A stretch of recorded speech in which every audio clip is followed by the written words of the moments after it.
Hello everyone, this is Sakshi Rajput and welcome to BSP pharmacy again. आज का video आपके लिए मोस्ट इंपॉर्टेंट होने वाला है क्योंकि आज मैं बात करने वाली हूँ फिर से फार्मा क्लिनिक को लेके। फार्मा क्लिनिक में जो इम्प्लीमेंटेशन हो रहा है फार्मेसी प्रैक्टिस के लिए, एक फार्मासिस्ट प्रैक्टिस कर सकता है क्या, प्रैक्टिस करने के बाद वो नॉर्मल ट्रीटमेंट कर सकता है क्या पेशेंट का, इसके लिए जो इम्प्लीमेंटेशन के लिए फार्मेसी काउंसिल ने एक नोटिफिकेशन निकाला है तो उसके पीछे कितनी सच्चाई है, क्या ये इम्प्लीमेंटेशन होगा, क्या कुछ सुधार आने वाले टाइम में हमें फार्मेसी फील्ड में देखने को मिलेगा, एक फार्मासिस्ट की जो वैल्यू है क्या थोड़ी बहुत ज़्यादा हो जाएगी आने वाले टाइम में इंडिया के अंदर, क्योंकि आउट ऑफ इंडिया तो बहुत ज़्यादा वैल्यू है फार्मासिस्ट की। विदाउट फार्मासिस्ट प्रिस्क्रिप्शन तो छोड़िए, वहाँ पे डॉक्टर जो है वो मेडिकेशन जो है वो नहीं कर सकता है एक पेशेंट का जब तक फार्मासिस्ट उसके पास ना हो।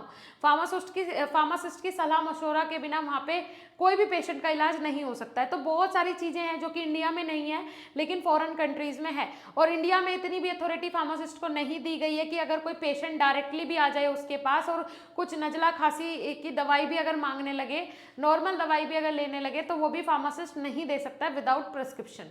ठीक है, या तो आप एक फार्मासिस्ट की जो पढ़ाई है, फार्मेसी की जो पढ़ाई है उसे इतना स्ट्रिक्ट कीजिए कि भाई कल एक फार्मासिस्ट जो भी निकले, जो भी फार्मासिस्ट बन के निकले वो वैल्यूएबल फार्मासिस्ट ही बन के निकले। अदरवाइज कोई जैसे कि ये डिग्री प्रोवाइड करवा देते हैं, भाई पैसे दे दो, 2 लाख दे दो तो हम आपको डी फार्म की डिग्री दे देंगे, है ना, 3-4 लाख रुपए दे दो तो हम आपको बैचलर की डिग्री दे देंगे। तो ये सारी चीज़ें बंद होनी चाहिए। जब ये सारी चीज़ें बंद हो जाएंगी तो ऑटोमेटिक एक फार्मासिस्ट की वैल्यू हो जाएगी। तो सीधा आते टॉपिक पे। टॉपिक यही है कि जो इम्प्लीमेंटेशन होने की तैयारी चल रही है फार्मेसी में, अभी 7 साल के गैप के बाद दोबारा से PCI pharmacy council of India ने ये इम्प्लीमेंटेशन करने की कोशिश की है, दोबारा से इस पे बात उठाई है, तो शायद इस बार कुछ ना कुछ चेंजेस जरूर होंगे। तो यहाँ पे आपको एक न्यूज़ दिख रही है, एक न्यूज़पेपर का फोटो मेरे पास है, ठीक है, ये न्यूज़ आई है।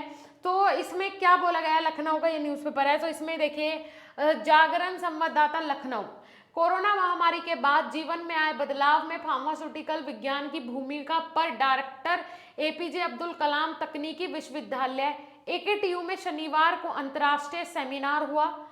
इसमें फार्मेसी काउंसिल ऑफ इंडिया के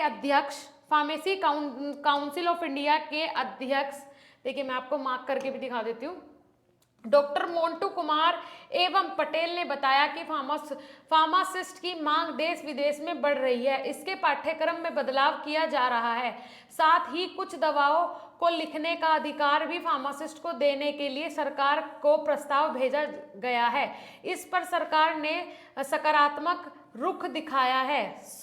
सेमिनार में प्राविधिक शिक्षा के प्रमुख सचिव सुभाष चंद्र शर्मा ने कहा कि मानव जीवन की सुरक्षा के लिए फार्मास्यूटिकल में लगातार शोध होने चाहिए। आने वाला समय फार्मा का है। ऐसे में फार्मा के छात्र खुद को तैयार करें। फार्मा छात्रों को ड्रोन, रोबोटिक्स और अन्य आधुनिक चिकित्सा उपकरणों के ज्ञान व प्रयोग की जानकारी जरूरी है। कहने का मतलब ये है, कोरोना काल के बाद जो हेल्थ केयर सिस्टम है, हेल्थ केयर प्रोफेशनल्स थे, उनकी डिमांड जो है वो बहुत ज़्यादा हो गई थी, लेकिन अब फिर से जैसे कि नॉर्मल सिचुएशन हो गई है तो फिर से वही कंडीशन है कि फार्मासिस्ट को अभी भी कोई वैल्यू नहीं है। उस टाइम तो क्या हो रहा था कि अगर एक फार्मेसी वाला भी मिल जाए, है ना, फार्मेसी वालों ने भी देखा होगा, आपको बहुत सारी बाउंड्रीज बना के रखी थी कि अगर एक फार्मेसी वाला भी मिल जाए तो उसी से दवाई ले ले, उसी से आराम लग जाए। मतलब कोई भी ऐसा अगर जानकार बंदा है हेल्थ केयर प्रोफेशन का तो उसकी भी बहुत ज़्यादा इज्जत हो रही थी, लोग बाग बहुत इज्जत कर रहे थे।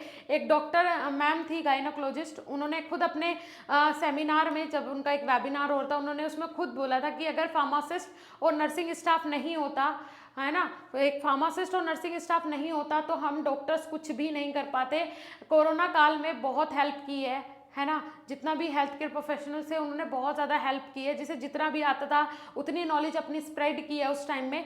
तो क्यों ना, जब कोरोना काल में एक फार्मासिस्ट हेल्प कर सकता है, जब उसकी इतनी ज़रूरत थी, इतनी ज़्यादा ज़रूरत, तो क्यों उसे ये अधिकार नहीं दिए जा रहे हैं। अब इसमें क्या था, इसमें बहुत सारी चीज़ें आई कि एक फार्मासिस्ट का जो सिलेबस है उसमें भी चेंजेस होने ज़रूरी है, जैसे कि D pharm diploma in pharmacy का सिलेबस चेंज हो गया है, वैसे ही बी फार्म का सिलेबस जो है वो चेंज होने की बात हो रही थी कि भाई जो विदेशों में मतलब अदर कंट्रीज़ हैं वहाँ का सिलेबस और इंडिया का सिलेबस एक दूसरे से मैच नहीं करता है। बहुत सारे ऐसी चीज़ें जैसे कि सब्जेक्ट्स अगर मैं बात करूँ, कॉमन सब्जेक्ट्स हर जगह वही चलते हैं, फार्माकोलॉजी हो गया, मेडिकेम हो गया, उसके बाद फार्माकोग्नोसी हो गया, आपका ऑर्गेनिक केमिस्ट्री हो गया, मोस्ट प्रोबेबली वही चीज़ें होती हैं। लेकिन जो लेवल है क्वेश्चंस का, जो लेवल है टॉपिक्स का, जो चीज़ें हैं वो थोड़ी एक्स्ट्रा ऑर्डिनरी वहाँ पे है। तो बहुत कोशिश की गई, जो फार्मेसी काउंसिल ऑफ इंडिया के प्रेसिडेंट है उन्होंने बोला कि भाई बी फार्म का सिलेबस चेंज होगा, बी फार्म का जो सिलेबस है उसमें चेंजेस करने ज़रूरी हैं। अगर ये चेंजेस हो जाते हैं तो उसके बाद जब एक फार्मासिस्ट की जो पढ़ाई होगी, जो उसका लेवल होगा वो बहुत हाई हो जाएगा। हाई होने के बाद जब उसे पढ़ाई हाई लेवल की करनी पड़ेगी, वो हाई लेवल की पढ़ाई करेगा तो सिर्फ वही बच्चे पास होंगे जो कि काबिल है, अदरवाइज बच्चे पास ही नहीं होंगे। तो इसके लिए उन्होंने बोला कि उसके बाद कुछ ना कुछ ऐसा होना चाहिए कि भाई एक फार्मासिस्ट को अधिकार भी दिए जाएं, कि जैसे कि यहाँ पे बदलाव किया जा रहा है, साथ ही साथ कुछ दवाओं को लिखने का अधिकार भी फार्मासिस्ट को देने के लिए सरकार को प्रस्ताव भेजा गया है और सरकार ने भी उसमें क्या दिलचस्पी दिखाई है, सरकार ने भी उसमें पॉजिटिव, ऐसा लग रहा है कि सरकार की तरफ से भी उसके लिए पॉजिटिव रिजल्ट्स आएंगे। तो फार्मेसी काउंसिल जो है वो पूरी कोशिश कर रही है, चीज़ें हो भी रही हैं और एक फार्मासिस्ट को अधिकार भी दे जाने की बात भी है। लेकिन अब आ जाती है बात सिलेबस पे। तो सिलेबस पे जैसे ये सारी चीज़ें हुई तो उसके बाद पता चलता है कि भाई 2017 में रिसेंटली ही फार्मेसी का जो बी फार्म है उसका सिलेबस चेंज हुआ है। बहुत सारी चीज़ें इसमें से हटाई गई हैं, बहुत सारी ऐसी चीज़ें हैं जो कि इसमें डाली गई है। तो 2017 में सिलेबस चेंज हुआ है, ज़्यादा टाइम अभी नहीं हुआ है, तो इसके लिए अभी डिले कर दिया गया है। अभी कोई भी सिलेबस में चेंजेस नहीं होंगे बी फार्मेसी के। जो आपका ये सिलेबस है इसी सिलेबस के साथ आपको कंटिन्यू करना है, इसी को आपको पढ़ना है, तो इसमें कोई चेंजेस नहीं होंगे।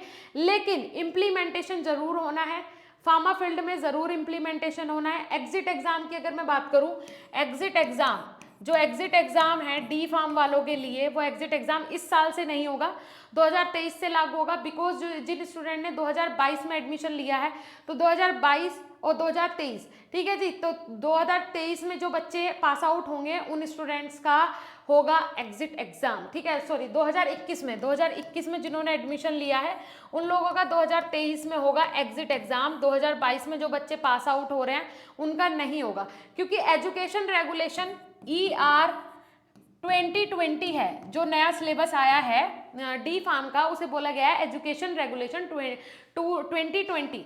बट 2020 में क्या वो लागू हुआ? नहीं हुआ। वो कब आया हमें पता चला 2021 में, और वो भी 2021 के बिल्कुल लास्ट में जाके नवंबर दिसंबर तक हमें पता चलता है कि चेंजेस हो रहे हैं, डी फार्म का सिलेबस कंप्लीटली चेंज हो गया है। तो ये सारी चीज़ें कहने का मतलब है 2021 में भी ना मान के 2022 में मानो कि हमें पता चलता है। तो इस केस में 2022 वाले स्टूडेंट्स का एग्जिट एग्जाम जो है वो नहीं होगा। 2023 में जो पास आउट होंगे उन लोगों का एग्जिट एग्जाम होगा, क्योंकि 2021 में ही उन्हें पता चल गया था कि भाई एग्जिट एग्जाम होना है। तो ये सारी चीज़ें हैं एग्जिट एग्जाम से रिलेटेड। एग्जिट एग्जाम करवाने के पीछे क्या कारण है आप भी जानते हैं, जिससे कि डी फार्म का जो लेवल है वो कहीं ना कहीं इंक्रीज हो जाए। डी फार्म के जो कैंडिडेट्स हैं, डी फार्म के जो स्टूडेंट्स हैं, जिनके बारे में बहुत गलत धारणाएं हैं, बहुत गलत सोचते हैं जो लोग बाग भी कि भाई वो तो सिर्फ पैसे दे के पास हो गया होगा, क्योंकि डी फार्म को एक तरीके से धंधा बना के रखा है लोगों ने।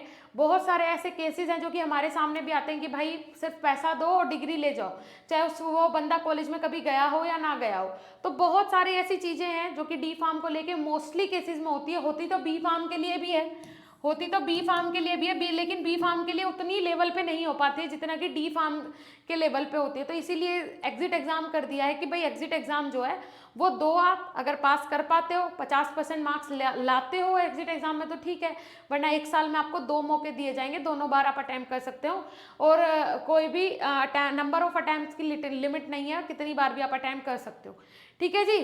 तो ये हो गया कंप्लीट प्रोसीजर। अब आपको क्या लगता है कि कितना जल्दी इसमें इम्प्लीमेंटेशन हो जाएगा? आप क्या सोचते हैं कि इम्प्लीमेंटेशन होना चाहिए, कब तक होना चाहिए, कितना जल्दी होना चाहिए? आप इसके बारे में क्या सोचते हैं, इसके बारे में आपका क्या मत है? और सिर्फ फार्मासिस्ट अगर ये इम्प्लीमेंटेशन हो तो जो लोग अभी फार्मेसी चला रहे हैं without any degree, without any authority, तो क्या ऐसे ही बंदे ये फार्मा क्लिनिक भी चलाएं? आप इसके बारे में भी क्या सोचते हैं? कमेंट सेक्शन में कमेंट जरूर करना।